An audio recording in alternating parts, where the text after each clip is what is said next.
the trouble with us is that we are all too broken into specialties and subspecialties and subspecialties, and one specialty never speaks to another specialty, so nobody really puts the whole thing together, when actually we are one big complex organism. And today I want to show you, or try to show you, that one thing that brings everything together in our physiology, cardiac and general health, is the vagus nerve. And we've kind of ignored the vagus nerve for so many years. Nobody talks about the vagus nerve. And even when they do, it's just in a way that doesn't grasp your attention. Hey, this is important stuff, and I'm going to show you why it's important. So hopefully, when we're done with this, you should be motivated to realize that the vagus nerve is very important. And a lot of the ancient wisdom revolved around the vagus nerve and keeping it healthy and keeping it functional. Whether it is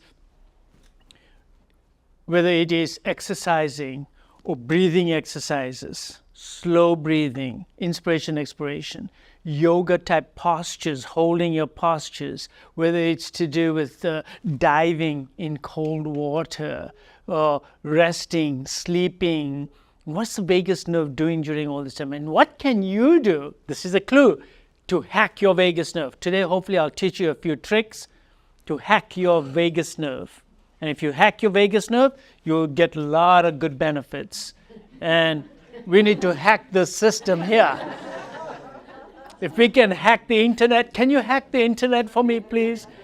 So if we can hack the internet, we're going to hack something. Okay. So the vagus nerve is the 10th cranial nerve. It starts all the way in the midbrain.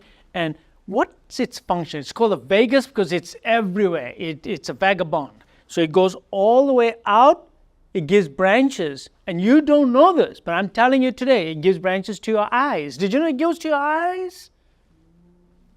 It goes to your eyes. Then it goes down into your pharynx, the throat area. It goes to your voice box down here. It goes to your facial muscles. It goes all the way down in towards your esophagus, to your heart, to your lungs. Then it goes down through the diaphragm, goes down into your stomach, your small intestine, your large intestine, your pancreas. Goes everywhere. And what it's doing, it's collecting information, and then it's delivering information, telling it what to do. It's your software. Your vagus nerve is your software. This is your hardware. Your hardware doesn't know what to do unless there's software, right? Am I right? Engineers? Your vagus nerve is your software. It's telling your hardware what to do. It's telling your intestines what to do. It's telling your heart rate what to do. It's telling your contractility, your blood vessels to constrict or vasodilate. Because you can't have the same software at all times. How can you have that? You can't have one operating system all the time because your environment is changing. I walk into that room, I come back over here. It's a different environment. Everything changes. My body has to react. And who's making all these instantaneous changes that are happening in your body? Nobody thinks about this. It's your vagus nerve that is doing a lot of the orchestration of the moment to moment, minute to minute, second to second changes in your body is being done by your vagus nerve because it's sensing and sending out efferent. It's one of the few nerves that actually has both sensory function and motor function. So in the heart, you all know that if you take a deep breath in, and then you take a deep breath out, when you breathe out, your heart rate slows down. And you know about this because on your Apple Watches, it'll tell you what your heart rate variability is. What is heart rate variability? That means when you breathe in, when you breathe out, there's supposed to be a change in your pulse. Your pulse rate doesn't stay the same all the time. If from 80 beats per minute, it's not 80 all the time. It's 78, 80, 82, back to 78, 80, 82. It fluctuates. It's called heart rate variability. Because when you breathe in, the lungs, the sympathetic fibers go up to the brain, and then when you expire, your vagus nerve gets stimulated, and it slows down your heart rate. So your heart rate changes according to your vagus nerve and your sympathetic system. That is why if you want to hack, I'm going to start straight away by telling you how to hack yourself. So if you want to hack your vagus nerve, take care of that right there. Don't tell someone who's stressed out to take a deep breath in. Time to take a deep breath out. Look at yourselves when you are stressed out. You're holding your breath. You are like this. No. Take a deep breath in, fine. But take a deep breath out. Breathe out slowly. Long, prolonged expiration is what you need. So the trick is, you're feeling stressed out, breathe in to the count of 4 or 5, breathe out to the count of 10. Breathe in again to 5, breathe out to the count of 10. When you're breathing out to the count of 10, you're stimulating your vagus nerve. When you stimulate your vagus nerve, I'll come to the chemistries of everything else in a minute, but basically you want vagal activity. You want parasympathetic nervous system. You don't want sympathetic. There's enough sympathetic out there in this world already. All of us are stressed out to the hilt, right? Too much sympathetic, on the go, adrenaline all the time. Our heart rates are there, 80, 90 all the time. Never goes down. There's no heart rate variability going on. You're constantly making adrenaline all the time. When are you healing? If you're getting the yin, where's your yang? I know I'm stressed out right now. You see? Just need your password. You see what I mean? Just need your password. You should be good to go. Yeah.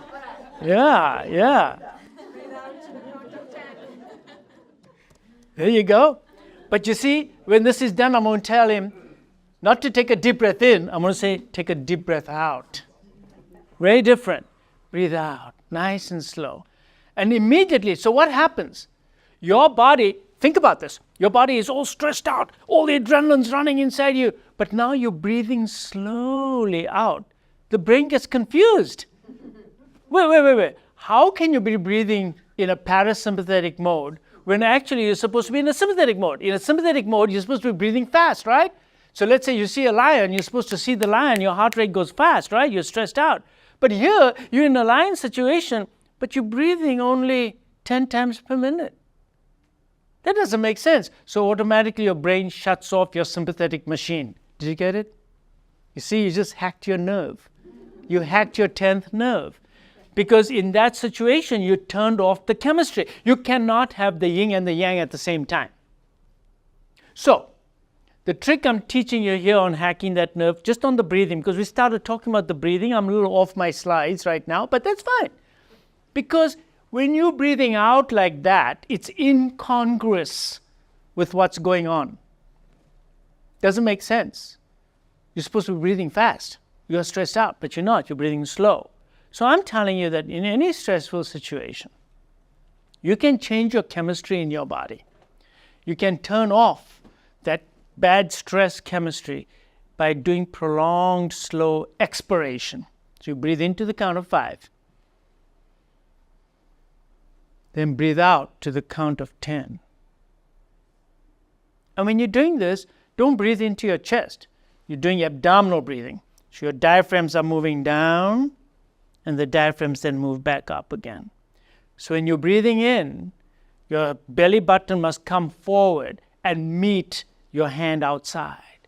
So you'll become pregnant when you breathe in. And then when you breathe out, the stomach goes in. Look, the chest doesn't move.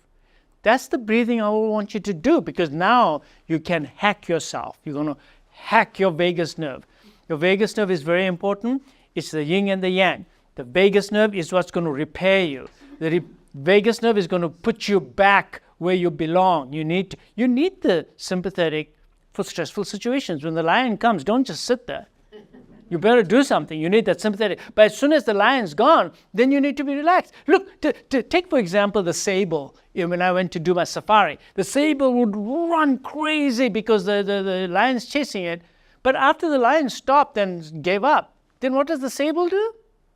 What does he do? Starts eating grass. He's relaxed. He's not bent out of shape for the rest of the day, which is only a human trait, that we continue to carry what just happened on for the rest of the day. He's now parasympathetic. If you look at his heart rate, it shot up to probably 200 beats per minute, and within a couple of minutes, his heart rate is back down. Back down. So let's hack the situation in another situation I'm going to give you. I'm exercising. So how does Dr. J exercise? I do very fast speed exercises, and then I completely lie down and rest. Why? I said, wait a second. This guy was on the machine just now, and now he's lying down on the ground. Right? Why? Because it's incongruous to my sympathetic. I'm turning off my sympathetic system real fast, and I'm bringing in my parasympathetic system real fast. Got it? So I'm training my nervous system to say, okay, bring on the yin, fine, no problem, but bring on the yang as well, quickly. Bring on my parasympathetic system very quickly. And when I teach this to my patients, and they actually do it, they feel great because it's like recovering much faster from that acute state of sympathetic. You're now bringing in that parasympathetic, and you bring it on real fast and real hard. So what I do, I don't like to see people doing exercises. They jump onto that treadmill and they're doing it for a good 45 minutes non-stop all the time. And then when they're finished, then also they kind of just slow down for a little bit. No, wait a second. You don't do that. If the lion was chasing you, you run real fast, and then you slow down, stop completely. The lion's gone now. Now you just sit and you just relax. And that's what you should be doing. That's how I like to exercise too. I like to exercise fast and then nothing. Just lie down, nothing happening. And breathe real slow. And the slow breathing doesn't mean slow in, it's slow out. Because what are you doing to your vagus nerve?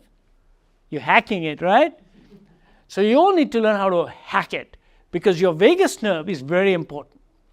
It's the rest and relaxation nerve. It restores and repairs. It's anti-inflammatory, because everything else is inflammatory. Anything you do is inflammatory. Eating is very inflammatory. I just happened to see someone eating in the audience. So right after the eating, you need anti-inflammatory. I told you eating is dangerous. You want to restore all that muscle that you tore, all that running around, all that chemistry running around. Your platelets became sticky. They need to become unstuck. Platelets become sticky. You get stressed out. Of course you're going to get a heart attack because your platelets are going to get all sticky. In parasympathetic, the platelets start flowing around again. They're no longer sticky. And these studies have all been done. That acute stress causes degranulation of your platelets. Your platelets become sticky. So what makes them become unsticky? What makes the platelets not degranulate? Your parasympathetic system. See? That's why it's so important to do this. And then it is the relaxation. Relaxation. All that tone has to change. You can't stay in that tone. It has to relax. That's your parasympathetic. Digestion. You need to digest. When you are digesting, it's parasympathetic. So if you're stressed out, can you digest your food? You can't.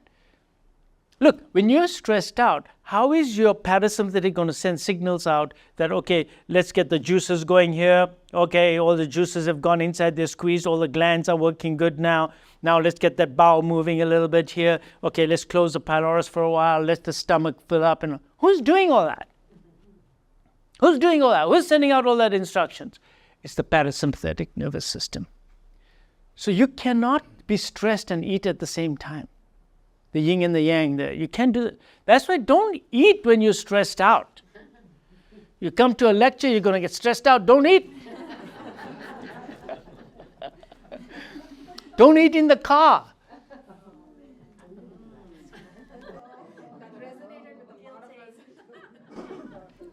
Eat in a restful state. Because then your parasympathetic system is going to be helping you digest food, helping you to break it all down, sending all the right signals, doing all the right things. You cannot have the parasympathetic and sympathetic system working at the same time. Stop it. You think you can do it? And I'm multitasker? You're not a multitasker, okay? Your body is not trained to do that. It's a human trait. Your body is not made to do that. You cannot have two things on at the same time. You're either AC or DC. I mean, you can't be both at the same time. You'll get a short circuit, right? You'll get a short circuit. Reproduce. After all, at the end of the day, what does nature want you to do? Wants you to reproduce. Just remember that. What's the goal of life? To reproduce. Yeah, nature wants you to reproduce. So what does the vagus nerve do? It prepares you for that. Well, in order to do that, you have to be a good specimen. You got to be a strong specimen. You got to be an attractive specimen, right? You got to be a healthy specimen. So just think about it. The vagus nerve kicks in, it's preparing you to reproduce. It's going to make the best specimen out of you. Because after all, it wants only the best to be going on to the next generation. And you need to understand this. So when people, you look at them, they're really stressed out and they're having a real hard time conceiving, let's say, I'm just giving you an example. Part of the problem is stress. And the moment they de-stress, now all of a sudden, the test comes back positive. It's fantastic, right? Sperm counts go down with stress? Of course they do. Absolutely they go down. You all know that the cycles, your ovulation cycles also change because of stress. Sympathetic all the time, no parasympathetic. So you're out of sync. Too much yin and no yang. The two-way information pathway, it's not inflammation, it's information, sorry, that's a typo, it's information highway to the brain, and it's instructing the biochemistry in your body in every moment of your day. You've got to look after your vagus nerve. It is the most important nerve in the body. And then it's a survival strategy because you cannot be in one mode all the time. I already told you, homeostasis depends on the vagus nerve. What do I mean by homeostasis? This is a term that I want you to all become familiar. Homeostasis is keeping you within a certain range. You cannot be only in one. There's a little range. You've got a wide lane. So you can go to this side, then a little bit to this side. That's called resilience as well, right? That I can tolerate some stress, but then I come back to the midline. I tolerate some stress, I come back to the midline. That ability to do that is your vagal tone. If you have good vagal tone, you're going to have good resilience. That means that if you missed a meal and 5 hours have gone by, yeah, you're going to be okay. Nothing bad's going to happen to you. Whereas the one who doesn't have resilience, he's going to be really out of shape because he didn't have a meal. Or you're in a high temperature, or you're in a cold temperature, or you didn't have the right kinds of foods, for example, or you're in a very stressful situation for many, many hours. You'll be able to tolerate that better if you have greater vagal tone. And it controls the inflammatory pathway. What does that mean? You cut yourself, of course there's going to be inflammation. Because everything has to be repaired now, all those dead cells have to be gone, the bacteria have to get out over there, you're going to create some water in there, it's going to swell up, but then it's going to start healing now. The vagus nerve orchestrates a lot of that. See? So we know certain people heal faster than others. How come? How come? It's because of all these pathways.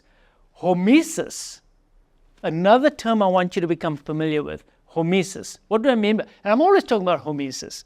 Hormesis means stress. You need to stress yourself out. Why? Because after that you'll get parasympathetic. And that's going to make you stronger. So hormesis is a stress that doesn't kill you. What kind of stress am I talking about when I talk about this? One is fasting. When you fast, that's a hormesis on your body. That's a stress on your body. It's my favorite hormesis of all is fasting. And I've talked about that on lots and lots of it. That's my favorite hormesis. Everyone must fast. Everyone must do time-restricted feeding because we're supposed to do time-restricted feeding. And then depending on your goals, whether you do 3-day water fast, 5-day water fast, depends on your goals. Do you want to reverse your diabetes? Do you want to get rid of your blood pressure? Do you want to get rid of your inflammatory bowel disease? Or are you just doing this to be healthy? Well, then that's fine. Then you can do 18-6. Or you can do OMAD if you want to do that. So it just depends on your goal. Do you want to come off your insulin? It all depends. But I love hormesis because after the stress, what happens next makes you stronger and better. And that process is orchestrated by the vagus nerve. The vagus nerve. The vagus nerve is going to get you there. So, and another form of hormesis is like heat, like infrared sauna. You sweat like crazy, you get in there and it's really sweating like crazy. That's a form of stress. And then what happens after that? How come you feel so good afterwards? Because your vagus nerve just kicked in. Because while you were inside there, you were all sympathetic. You were sweating like crazy, your temperature went up, your heart rate went up, right? You vasodilated like crazy. And then when you got out, and hopefully you got out and took a cold shower, that's even better. Now the cold shower kicks in, and that really stimulates your vagus. And then all of a sudden, your heart rate, which was up, comes down real fast. You start feeling so exhilarated, so much better. Now, of course, there's lots of reasons why infrared makes you feel good. Part of it being the photon energy particles and your electron chains and all fine. All that's fine and dandy. Bottom line is, it's a form of homeostasis. Cold immersion, also a form of homeostasis, and it stimulates your vagus nerve big time. Anytime you're stimulating your vagus nerve, you're going to get the repair process, more resilience. So, every day, turn on the shower, take a shower. It's fine, nothing wrong with that. But then make it cold or ordinary temperature for at least a minute, 2 minutes. If you can go a little bit longer, do it for a little bit longer. And then if you want to make it warm again, you can. I don't mind.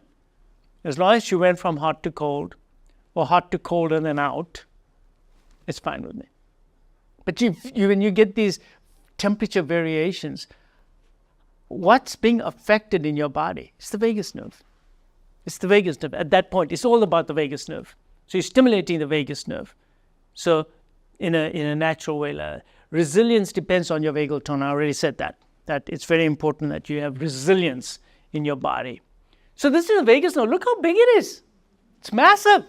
It's the largest nerve in the body, comes out of the brain, and there are two branches, one on the right side alongside your carotid, okay? Goes along your carotid on both sides, comes out, gives all the branches I told you about. So why did I mention the eyes? Because if you rub on your eyes, your heart rate will go down. You're stimulating the vagus nerve. So guess what? If you're sitting somewhere, don't do this while you're driving, but if you're sitting somewhere, you can put your hands on your eyeballs and just give it a gentle massage, not a rub, just a gentle massage. You've just stimulated your vagus nerve.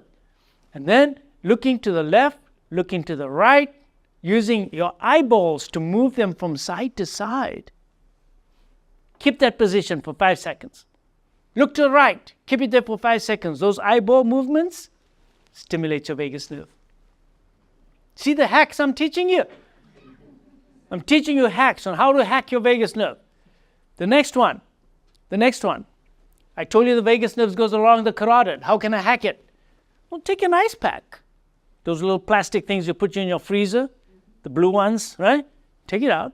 Or take it to work. Hey, take it to work. Put it along your neck there. Just put it there. 5 minutes. 5 minutes. It will stimulate that vagus. You'll do it. So you do it on the left, then do it on the right. And I'll say, what did you bring the ice pack for? It's not for food. No, it's for my neck. It's for my vagus nerve. That's why I brought the pack. Put it back inside, take it home, put it back in the freezer. Great idea. Now, there are stimulators for this as well. So you can do that too. You can pay a couple of $1,000s or maybe less. Buy a stimulator. Put it along here and you stimulate. It gives a little weak electric current. Some people feel it, some people don't feel it. Now, would I advise all of you to do it? No. Who is it approved for right now? It's approved for. Now, watch this. It's approved by the FDA for migraine and seizures and bad headaches. And they do it only for 5 minutes in the morning, 5 minutes in the evening. They stimulate the vagus nerve, and migraines get better, headaches get better, stress levels go down. This is amazing stuff. This is available today. It's available today. But that stimulator, as I said, I have no data for it to show that your blood pressure will come down with that. I have no data for that. Who wants to do that data study? Who's going to fund it? You see, a lot of what I'm saying makes a lot of sense, and we know from animal studies, but who's going to do this randomized, double-blind control study? Nobody's going to do it. So are you all going to wait for that? I'm saying no, don't wait for that. Just start working with your vagus nerve now. Don't go out and buy a stimulator. Just get an ice pack. Do that.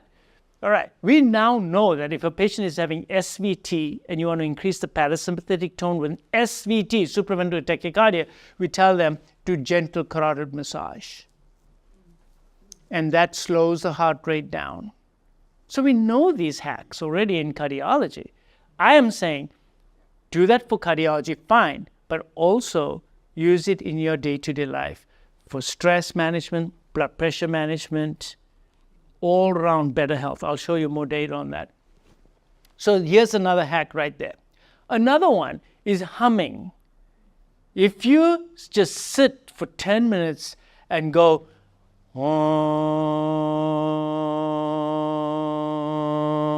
that vibration stimulates the vagus nerve.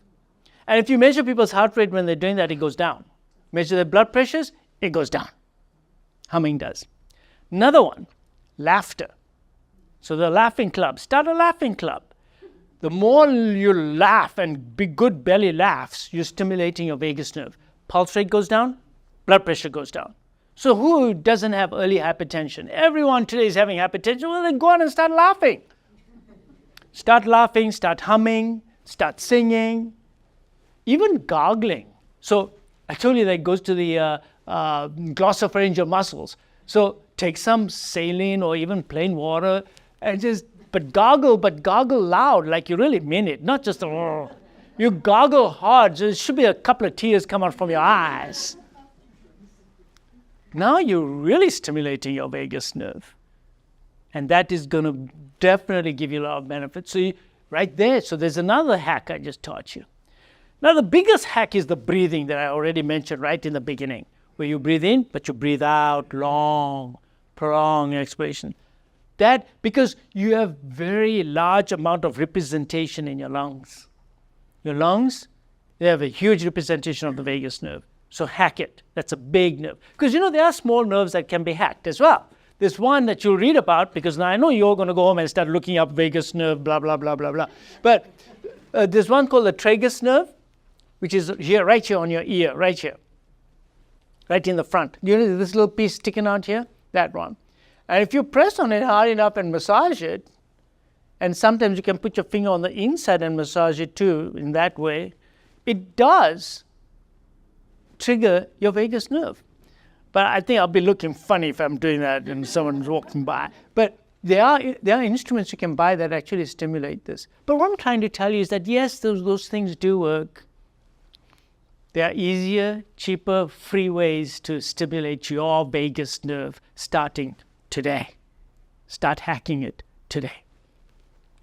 So then it comes down here, and then it comes into all the gut area here, okay? So in the gut, it breaks down by the stomach into two branches. One goes to the front, one goes to the bottom and out, and it goes down to your colon. So why am I so interested in what's going on in the gut down here?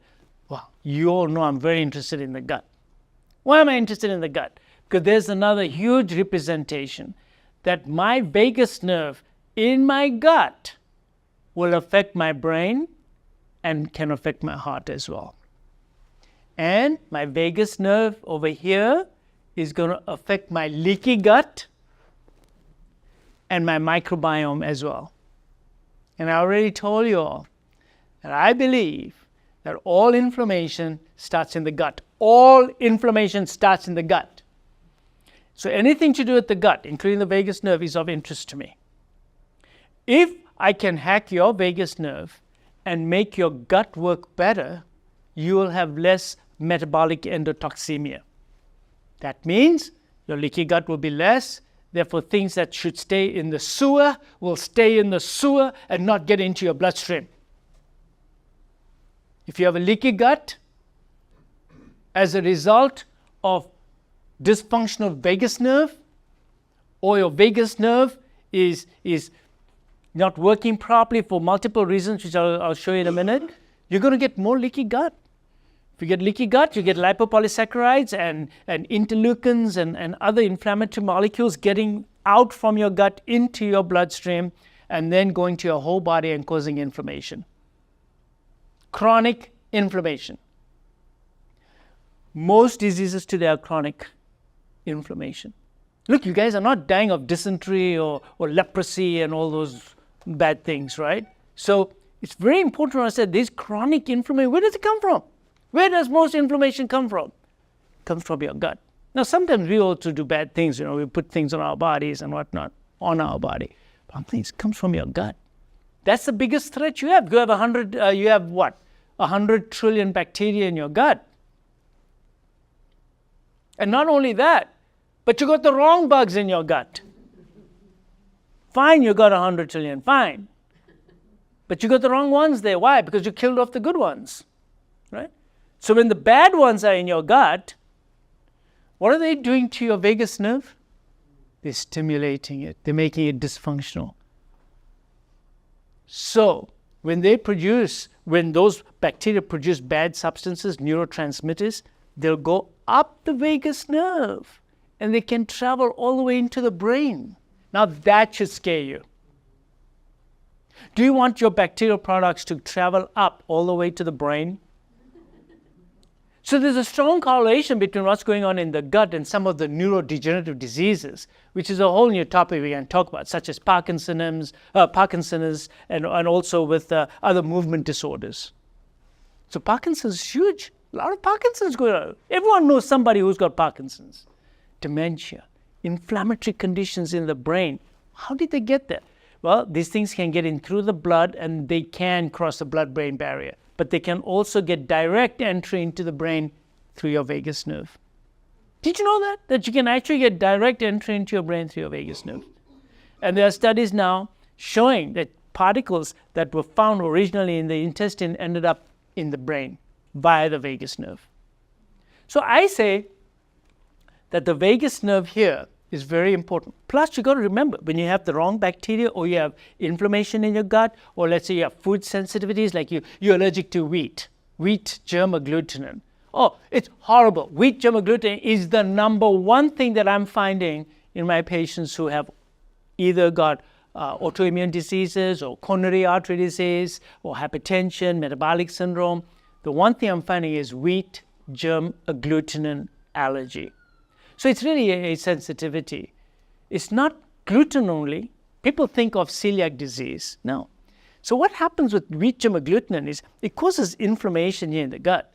So the first thing that's going to get affected by that, or one of the first things that's going to be affected by the inflammation in the gut, is the nervous system in your gut. It's called the enteric nervous system, right? That's the nervous system of your gut. After the brain, the second largest neural network is in your gut. Now, if it is supplying your intestines and your intestines are all messed up, what's happened to that vagus nerve, enteric nervous system? It's messed up. So it's sending wrong signals to the brain from the gut. And those signals, remember, it's a two-way channel. So they're going up and down, and in between there's your lungs, there's your heart rate. No wonder you get all sorts of vasomotor and vasovagal symptoms when you have gut problems. I'll give you an example. A patient came to see me the other day, and she had what is known as POTS. So she had a very high heart rate all the time, and when she stood up, her blood pressure would just drop all the time.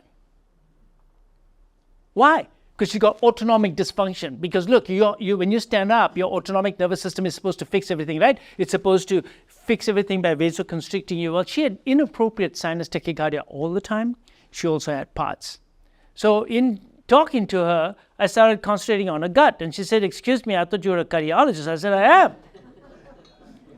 But it turns out that she had classic symptoms of small intestinal bacterial overgrowth.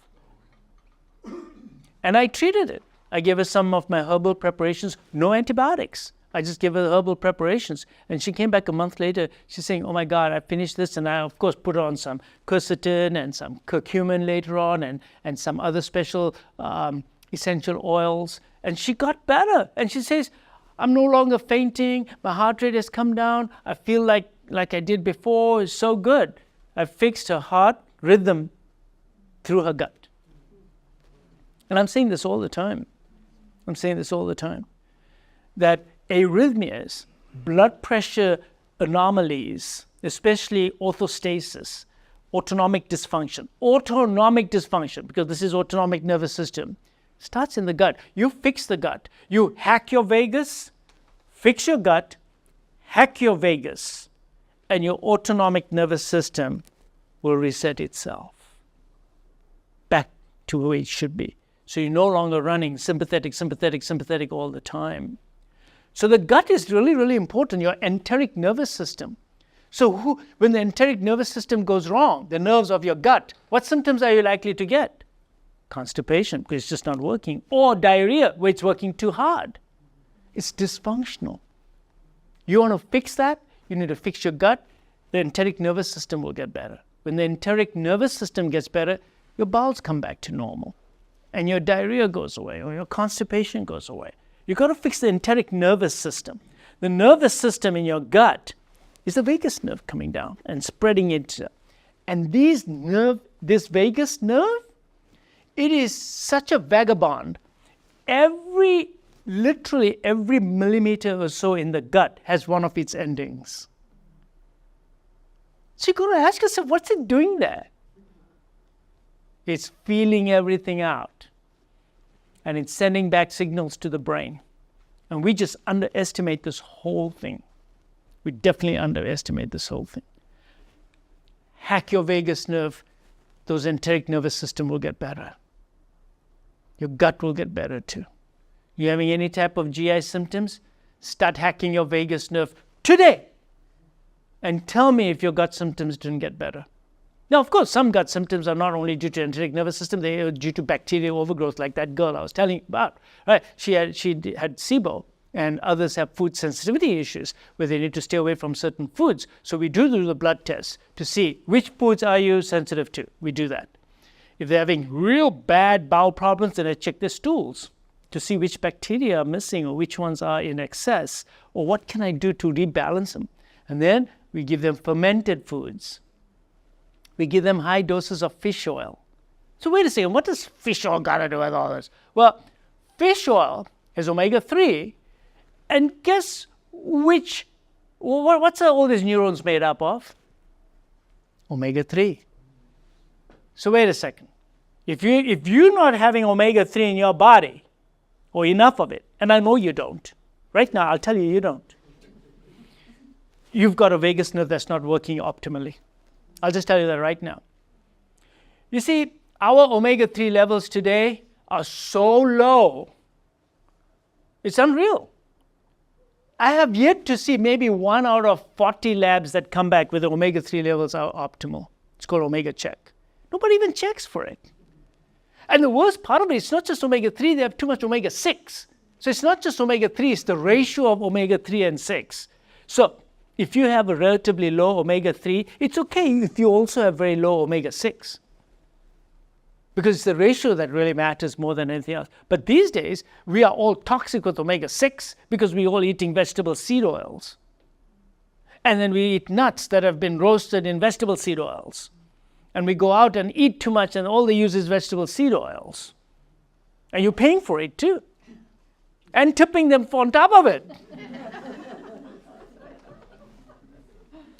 Too much omega-6, too little omega-3.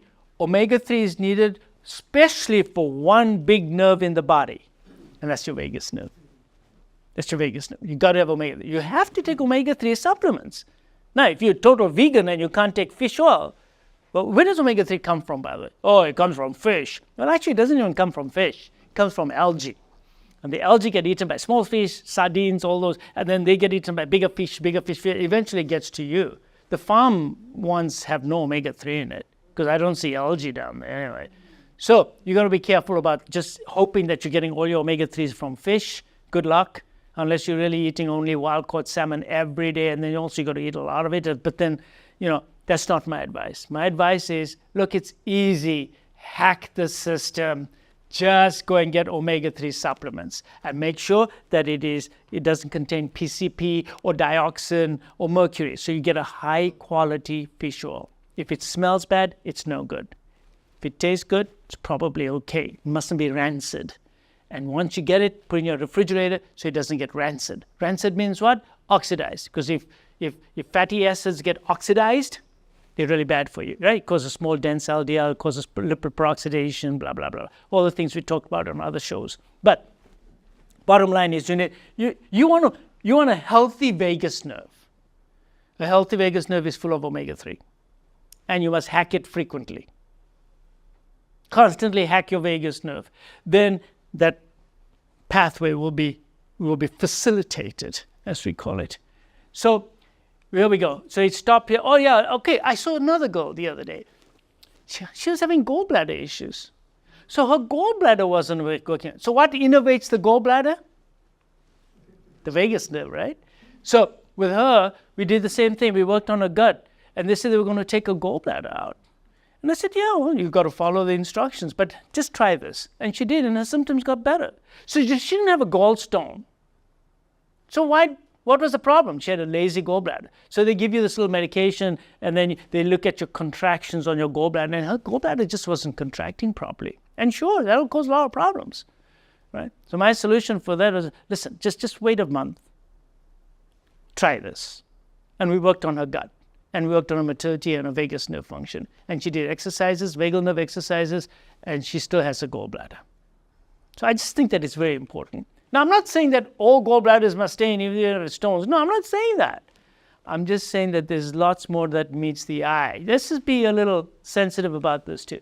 The kidneys are important, the colon I already mentioned, and the heart and lungs. Of course, they're in capitals because that's to me, that is really important. Inflammation. So the vagus nerve has a two-way traffic, I already told you, and you must hack it. It is the software that's running your system. Look, if there's one thing you must take home today, is to understand that your hardware requires a software. That software is your vagus nerve. You must have a healthy vagus nerve. Tells everything what to do. Oops, I went too far ahead. So what is this? This is heart rate variability, right? It's just showing that beat to beat, there's a slight change in your heart rate. And that tells you have a nice heart rate variability. That's good. That's good. That means you have a lot of vagal tone. So sympathetic shrinks, parasympathetic, the interval gets longer. I like that. This was a study that I wanted to show you all. Long-term effect device guided slow breathing on blood pressure regulation and chronic inflammation patients with essential hypertension using a wearable device.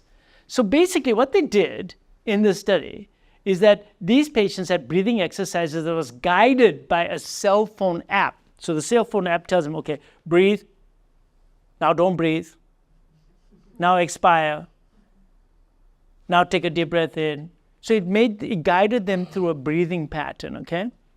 Now, why was I interested in this?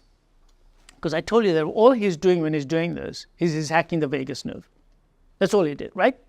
Right? And look at the results. There was a significant decrease in blood pressure after 1 month of exercise. How did the blood pressure come down? Because bringing down the blood pressure is the job of the parasympathetic nervous system, the vagus nerve. And a significantly continuous decrease in TNF alpha was also, what does that mean? A significantly continuous decrease. It kept going down. TNF. What is TNF? Tumor necrosis factor alpha.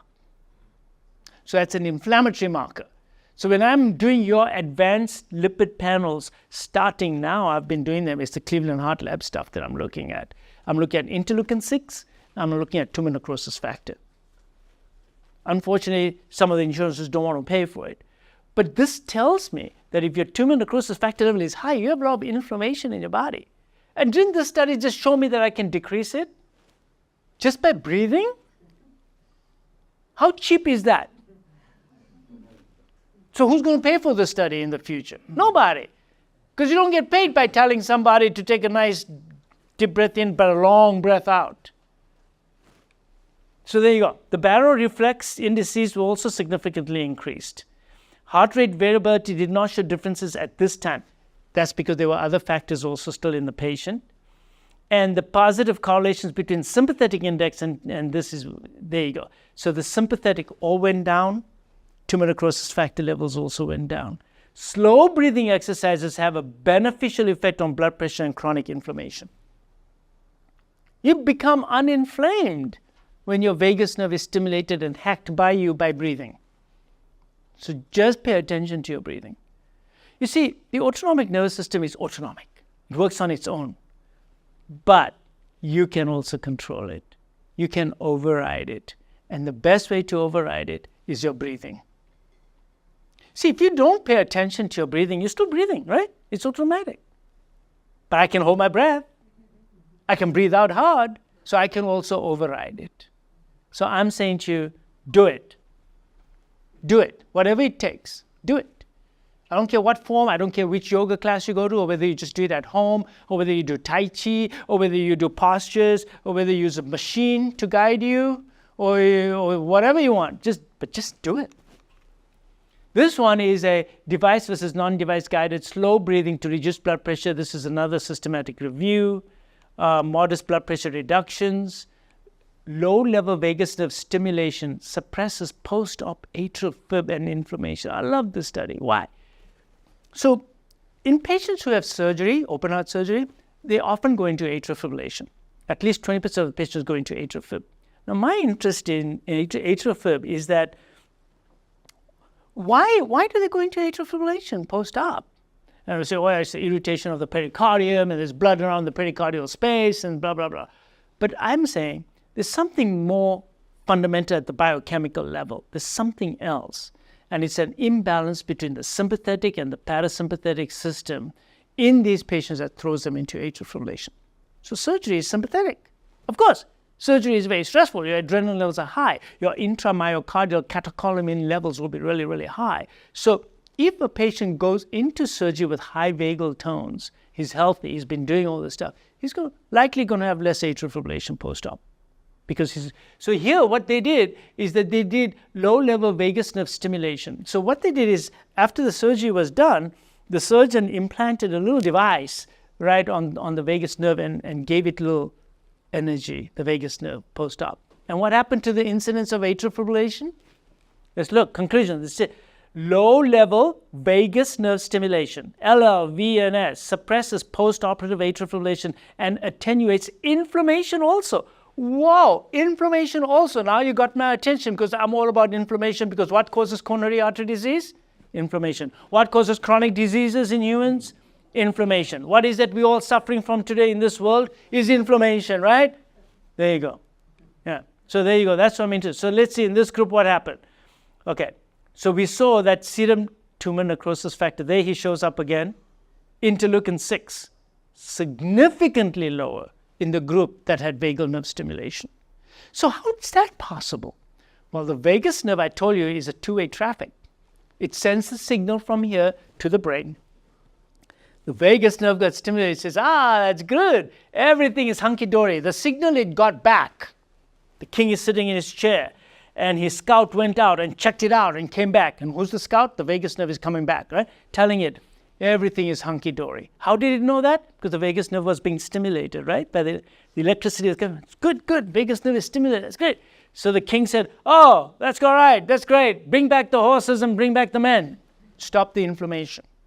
If that signal was not coming, you'd say, oh my God, there's no vagus activity. Oh, Jesus, this is terrible. Terrible news. Inflammation will be ongoing inflammation. So it turns off the inflammation. Next, these are the exercises. I think I already told you some of these. Oh, by the way, this balloon blowing, I didn't tell you about the balloon blowing. So when you blow a balloon, you're raising the intrathoracic pressure. That stimulates your vagus nerve. And I'll show you some slides later on to show you how people take advantage of that and will sell you a little machine. Well, wait a second. Let's get a balloon. Do it yourself. Play with the balloon. Do something useful. Play with it. Then laugh. Now you'll get a lot of vagus nerve activity. So ice water, ice pack to the neck, Valsalva. So Valsalva is when you take a breath in, you breathe in, and then you pretend like you're going to breathe out, but you don't. You close your glottis and you strain. And when you strain, what's happening is you're increasing the abdominal pressure. And the vagus nerve that supplies all the intestine gets squeezed. And you get an intense increase in your vagal nerve. That's Valsalva. We do that in patients who have SVT, supraventricular tachycardia, when they go into that runaway rhythm. We say, okay, now sit down and push. And they do that. And boom, the SVT breaks because you increase the parasympathetic. You can do that too. Not because you're getting SVT, but just do it for fun.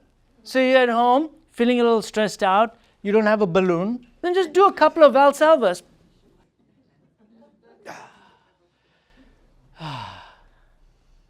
See, a couple of those rounds, that's fine. People say, what are you doing? You're having a bowel movement? No, I'm not. It's okay. Do it. Yoga postures, meditation, humming, gargling. I mentioned all these cold water showers. Now this hit, I put at the bottom, that's an intense activity. I really like this. I think this is, because that's what I do. Look, I don't have time to go to the gym for an hour. I don't know how many people got time to go to the gym or get on that treadmill and do all this. I don't have time for that. So I do short bursts of activity real fast. It takes me literally minutes.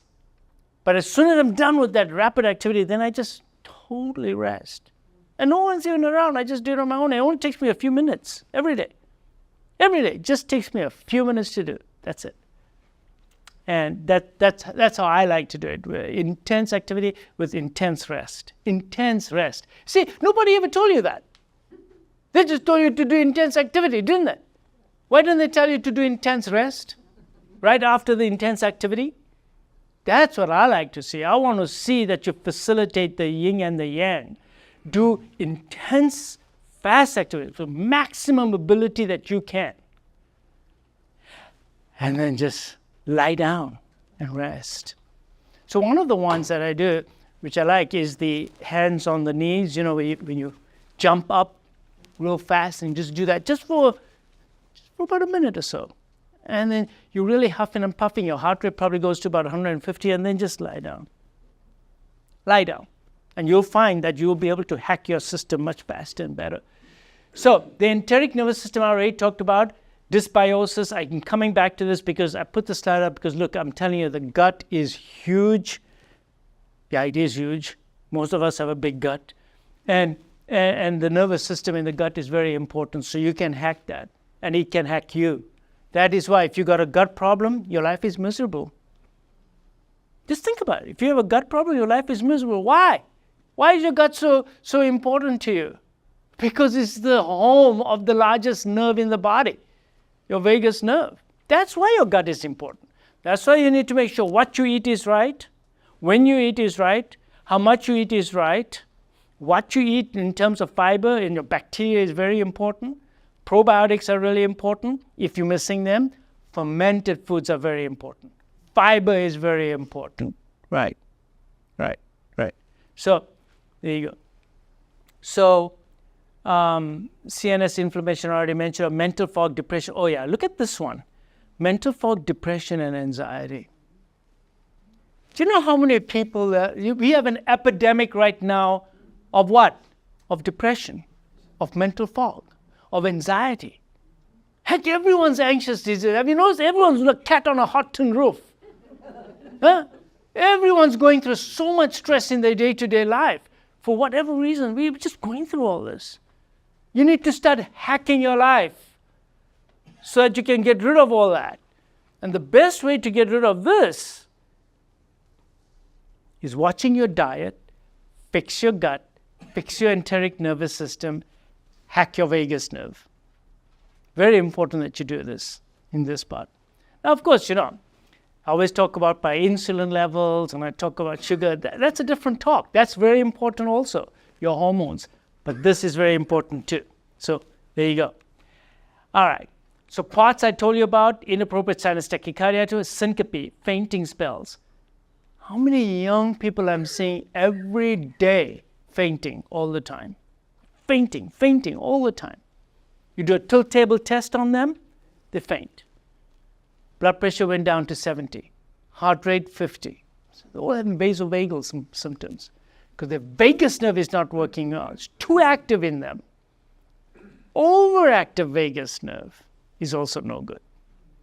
You see, when a nerve becomes dysfunctional, it can stop working or it can become really irritated. So you can get diarrhea, you can get constipation. See, both ways. It can go both ways. So your vagus nerve can cause both problems, too much or too little. PVCs and PACs, palpitations. The balance of your electrical system in your heart is based on the yin and the yang, the sympathetic and parasympathetic. If I give you a shot of adrenaline, you're going to get PVCs. But if I give you a shot of adrenaline and I stimulate your vagus nerve at the same time, you won't get PVCs because the balance is there. So who's not having palpitations? I see them in my office every day. Oh, palpitations, doc, I'm having palpitations because you're imbalanced. Your yin and the yang is out. Atrial fib, orthostatic hypertension, constipation, diarrhea, SIBO, gallbladder dysfunction. I already mentioned all this. So buy this little gadget here. You can buy this little gadget. It teaches you can actually dial it up for how much resistance you want for inspiration, how much resistance you want for expiration. And you can buy these little gadgets. But my favorite gadget is this one here. This is the Respirate. It is my favorite gadget. So you can buy this on the internet. It's been approved by the FDA for lowering blood pressure. So what am I interested in? I can rather give a drug, right? No, this is really good. This is equivalent to at least one medication. What it does, it's very simple. This is very easy. You see these little buds over here? You pull them out and you put it in your ears. And it gives you a tone. And then a separate tone. And you just follow it with inspiration and expiration. So now you have a teacher basically telling you how to breathe. So it'll first listen. There's a strap that goes on your chest. It listens to your own breathing pattern of what you are doing right now. And then over the course of the next 10 minutes, the machine slowly increases the inspiration, but more so expiration. So at the end of this, you hopefully should have a breathing rate of about 8, 9 times a minute. When's the last time you breathed only 8 times a minute? You see my point? Breathing 8 times a minute more effectively by following inspiration and then prolonged expiration. It's far more effective in doing gas exchange, and at the same time, it's stimulating the vagus crazy. So blood pressure comes down. When you do this, you only need to do this 10 minutes in the morning, 10 minutes in the evening. Now, I like it not because it lowers blood pressure only. I actually think that no tests have been done on this. Meaning, nobody's gone in and measured interleukin-6 levels or tumor necrosis factor levels with this. Nobody's measured heart rate variability changes. But those studies are there.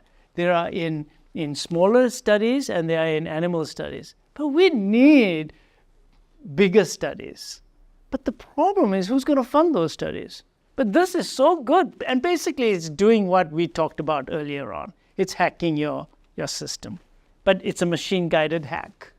So I do like this very much. I think this machine will help your guts as well. But this machine costs about between $100 and $200 to buy the machine. Yeah. I know it's exactly been an hour since I started. But I think that the vagus nerve is very exciting. It's exciting because nobody's done anything much with it. I'm saying it's the most accessible nerve because I can't hack my trigeminal nerve. I can't hack all my other cranial nerves. This nerve, I can hack it. So, happy hacking. Thank you. Okay.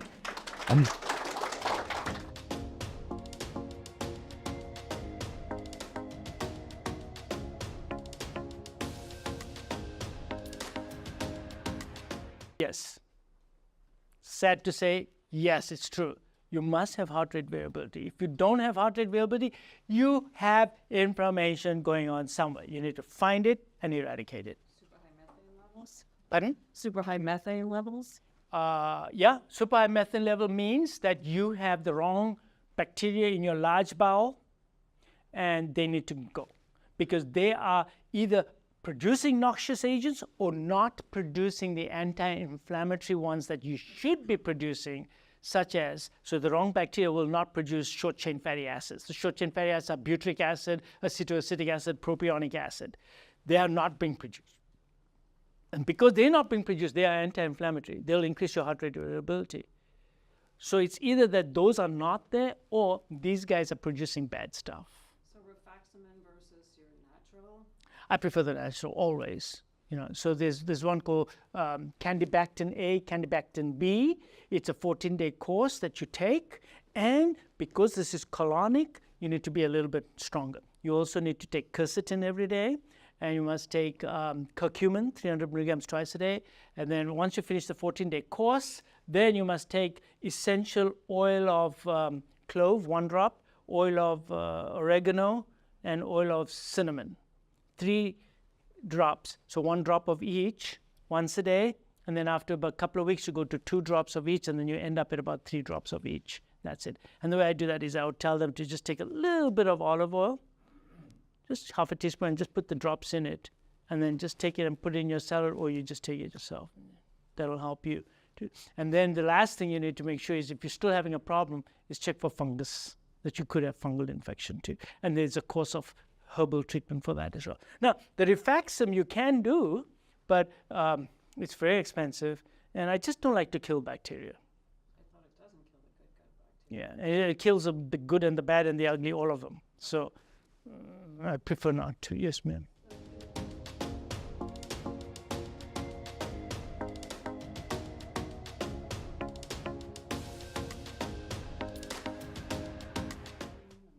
Yes. So let me tell you about sleep apnea. See, people think, you see, now I'm going to ask you, you think that sleep apnea is only because of obstruction, right? Now, that is true. If you have a big glottis here and you're snoring a lot at night, that's sleep apnea, right? So your brain thinks that you're choking, you're going to die. So instead of letting you go into deep sleep, it puts you into shallow sleep. And when you're only in shallow sleep, guess which nerve is shut down? Your vagus nerve, right? So yes, it does sleep apnea. But your question was, does this cause sleep apnea? Does it help to heal? That's right. So you want to get rid of your obstructive sleep apnea. But I'm going to tell you something else. The patients who have sleep apnea, they can reduce the fat in the tongue and the glossopharyngeal muscles and all that by fasting. So if you fast and when you lose weight from fasting, the muscles in the tongue, they shrink first. Because the tongue is very full of fat. The tongue is 90% fat.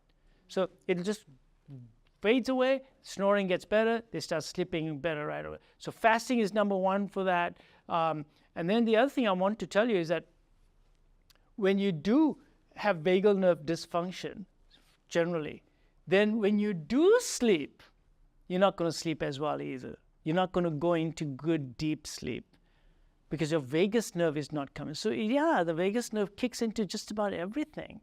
So let's say you have a really dysfunctional vagus nerve. You will wake up fatigued and tired in the morning. Because the vagus nerve, even though the brain said, turn on vagus nerve, it just didn't turn on properly. Yeah? So there you go. Yeah. So sleep apnea is very important. You got to get that treated. You got to get rid of sleep apnea. So temporarily, you may need a mask. But after you lose the weight, then the sleep apnea is gone. Now, there are 2 other forms of sleep apnea you need to know about. One is bruxism. So if you're grinding your teeth a lot at night and the dentist looks at your teeth and say, oh my God, these mountains are all now flattened out. All the peaks are gone. You have to get a mouthpiece and work on your bruxism. There are ways to get rid of stress related. So you should be doing this, meditation, relaxation, blah, blah, blah. So that is very important because that interrupts with your sleep upset. And then the second thing is restless leg syndrome. So restless legs also cause sleep disorders. So if you're iron deficient and you have restless legs at home, for example, then that will keep your brain awake all night. So even though you slept for 8 hours, you wake up in the morning fatigued and tired, and you're having the same effect as if you have obstructive sleep apnea. There's also central apnea. Central sleep apnea is a category in itself. It's central sleep apnea. Those patients usually have either congestive heart failure, severe left ventricular dysfunction, or they've had a stroke. So these patients breathe and then they just quit breathing. Not because they're obstructing. It's just they're not getting the message from their medulla telling them to take a deep breath in and out. They just stop breathing. And the pH in their body and the senses are all messed up, and therefore the stimulation to breathe is gone. Central sleep apnea is a problem. But central sleep apnea can also be partly treated. Sometimes with low-dose CPAP, and sometimes there are some medications they can give you for central sleep apnea. Yeah. And, medications often cause central sleep apnea as well. So you got to really look at the patient in a whole to see, why is this patient not breathing at night? Why does it quit breathing at night? Central sleep apnea can also occur if someone has obstructive sleep apnea and is using a mask and the settings are not right. Then they can go into central sleep apnea. Serotonin contribute to sleep apnea? Low serotonin can, but it's more related to just your general affect. It affects you in your ability to get to sleep, stay in sleep, and go into deep sleep. Because you need serotonin to go into deep sleep. You see what happens? Tryptophan. Why do I give tryptophan to everybody? Just about every patient comes to my office, I give them. Because tryptophan gets converted to serotonin. Serotonin then at night gets converted to melatonin. Melatonin, by the way, is very good for your mitochondria as well. Melatonin, fantastic for the mitochondria. So I give that because of serotonin. So when you have a good serotonin level in your body, you're going to sleep better. And in the mornings when you wake up, you're going to even feel better. You get uninterrupted sleep. You feel so much serotonin.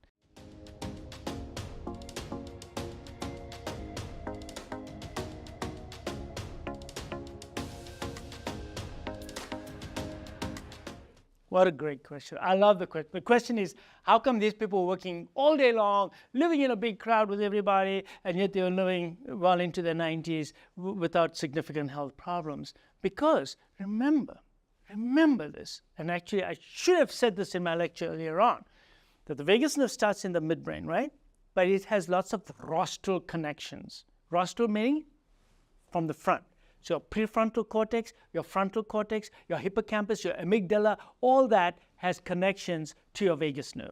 So if I am stressed out all the time because I have a certain philosophy in my life about relationships, how children should be, how parents should be, for example, living in that family situation. If I'm stressed out all the time, then my cognition, my ideas is going to affect my vagus nerve. And then I'll get vagus nerve dysfunction, right? So, and then you'll get ill, chronic diseases. These people don't, because they have a life philosophy. A life philosophy that will allow your vagus nerve uninterrupted and let it be what it needs to be. So your life philosophy is very important. So I'm going to name the life philosophy important things. Number one, living in the moment, right? They live in the moment. Number two, they don't drive looking in the rear view mirror, right? They don't look at the past, and they don't hold grudges. Right? Number three, they don't neurose about the future. They do what they can in this moment, and they move along with that, right? This is very important, right? Number four, they have a meaning in their life. That means they bring meaning into their life. They do certain things, they know it's meaningful to them. To this person, that's meaningful. That's meaningless stuff. You just washed the car. But to me, it was something meaningful. It brought me a lot of pride and joy, and I felt good about it. My meaning. So they bring meaning into the life. Whatever you do, it brings meaning into that. So that is very important. Friend circle, social support, very important. When you have social support. So now let me tell you about the vagus nerve, okay? So here I am, and I don't touch. When I touch someone, or you touch me, let's have you touch me. You come touch me, that means you're not my enemy, right? You caress me, you hold me. That means I'm now saying you're not my enemy. So which one do you think is working, my vagus or my sympathetic? My vagus. You just turned on my vagus nerve. So therefore, when you have pets, and you can pet a dog, who's getting the benefit? The dog? No, you're getting it. Because your dog's your friend. You love it. You're getting a meaning out of it. And when you pet that dog, your vagus nerve goes up. Your vagal nerve stimulation is good. So what I'm saying is that your whole life affects your vagus nerve. Everything from what you think, from how you, as I said, the touch, the loving feeling, the being around the people, the music you hear, the language that you hear, the tone of somebody. Let's say you came and you talked to me and you were really screaming your head off at me. Which sympathetic, what happened to me? My sympathetic went up. My vagus went down, right? All of a sudden, right? But if you came to me and you had a nice demeanor and you had a nice, you are no threat to me. So what is this? This is a very interesting thing. This is called, you are not presenting an existential threat to me. I feel safe. Similarly, existential threats come from society, from the government.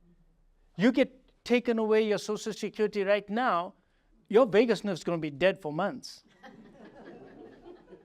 Because you see an existential threat. People who live in societies like you're talking about a household, they don't see an existential threat. The psychology of the household is such, it's reaffirming each other. It's consolidative. It holds people together. They know that even if they make a mistake, they're not going to be thrown out on the street.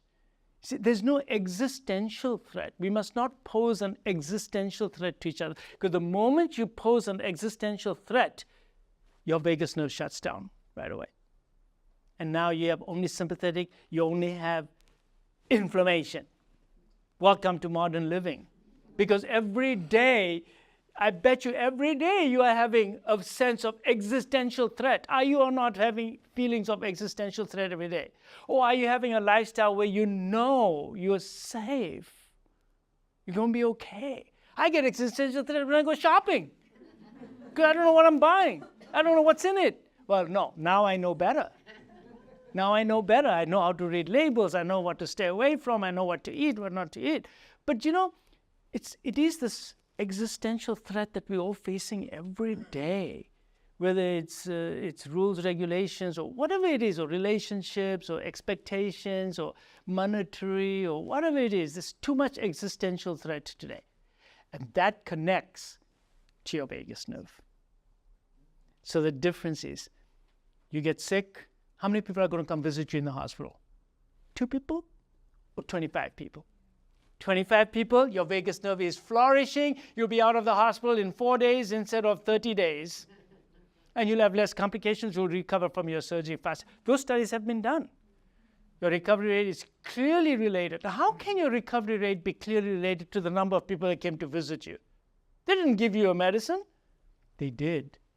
Because when they came to visit you, they gave you a dose of vagus nerve. Do you get it? They just bumped up your vagus nerve. So we should be dishing out vagus nerve function to each other, and that's what we need. We need vagus nerve stimulation. That's what it's all about. So yeah, you're right. So what we didn't talk about here is what I call the psychosocial predictors of health. For example, I'll give you another example. Let's say you're at work and you're at the lowest ranks and people are trotting on you all the time. But you have access to the same health care as the boss because the company has the same insurance. You're going to die sooner, get more diseases than your boss. Because you had no control. So that causes an existential threat in you as well. Because you have no control over can't say what I want to, can't do what I want to. I'm not in control of my time, my environment, how I do things. That's huge. This was the Whitehall study that was done in England. So it's been shown. So your whole life is affecting your vagus nerve every day, in every which way you look at it. It's not just what we're putting in, or our physical environment, or the air we're breathing in, or the chemicals, blah, blah, blah, all the things I talk about in your gut and everything. That's just things that you can hack. But ideally, you also want to hack your psyche. Change your mind about everything. Live in the moment. Release the past. Be forgiving. Forgive and forget. You will be really, and get a pet. You're going to live long. Your vagus nerve will be fine. Really. Yes, ma'am.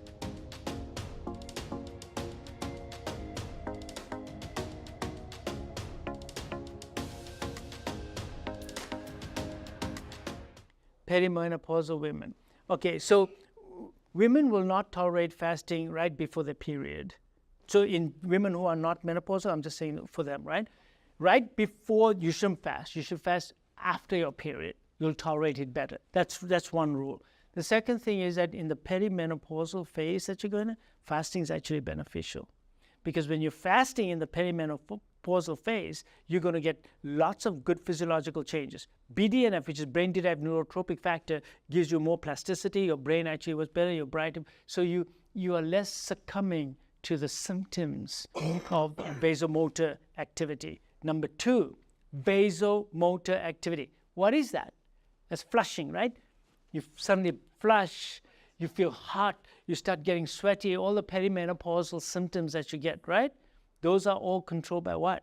Sympathetic. So now you can offset that with parasympathetic. More vagal activity is needed for perimenopausal symptoms. Do more vagal activity because now you got to overcome regular stuff plus the vasomotor symptoms as a result of the drop in your estrogen levels. Estrogen levels drops. I'm in my 40s. So is it advisable to fast after the period, like a week after my period, and then continue back to eating regularly? Correct. Correct. So long as you're still having periods, I wouldn't fast right before my first 14 days ovulation, up to ovulation. After ovulation, then you can fast.